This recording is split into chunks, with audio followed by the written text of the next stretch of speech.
രാഹുൽ ഗാന്ധി വന്ന് വയനാട്ടിൽ മത്സരിക്കുന്നു. എന്തിനാ രാഹുൽ ഗാന്ധി വയനാട്ടിൽ വന്ന് മത്സരിക്കുന്നതെന്ന് ചോദിച്ചാൽ അത് ഏത് സി പി എമ്മിനെ തോൽപ്പിക്കാൻ വേണ്ടി. നമ്മൾ എല്ലാ കാലത്തും ചോദിക്കുന്ന ചോദ്യമാണ്, രാഹുൽ ഗാന്ധി സി പി എമ്മിനെ തോൽപ്പിക്കാനാണോ മത്സരിക്കുന്നത്? പക്ഷേ എന്താണ്, ഈ രാഹുൽ ഗാന്ധിക്ക് മത്സരിച്ച് ജയിക്കാൻ പറ്റിയ നോർത്ത് ഇന്ത്യയിലെ മണ്ഡലങ്ങളിൽ പോയി മത്സരിക്കുമ്പോൾ ആ സംസ്ഥാനത്തിനൊരു നേതൃത്വം കൊടുക്കാൻ കഴിയും അവിടെ മത്സരിച്ചാൽ. ഇവിടെ ഇത്രയധികം പിന്നെ കോൺഗ്രസ് പ്രവർത്തകരും നേതാക്കന്മാരും 10-20 എം പിമാരും ഉള്ള സ്ഥലത്ത് രാഹുൽ ഗാന്ധിൻ്റെയും കൂടി ആവശ്യമുണ്ടോ?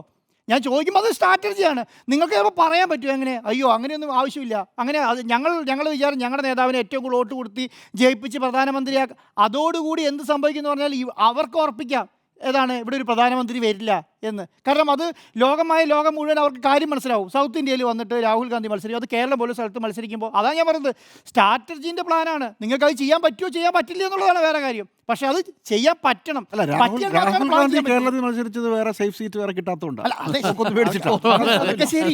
ഞാൻ പറഞ്ഞ നമ്മൾ ഈ ദീർഘവീക്ഷണം എന്ന് എപ്പോഴും പറയുമല്ലോ. എന്താണ് ദീർഘവീക്ഷണം?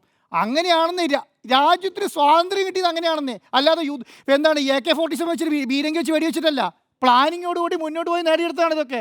അതുപോലെ തന്നെയാണല്ലോ ഒരു പാർട്ടിനെ അധികാരത്തിൽ എത്താൻ വേണ്ടി പണിയെടുക്കുന്നത്. അങ്ങനെയല്ലേ?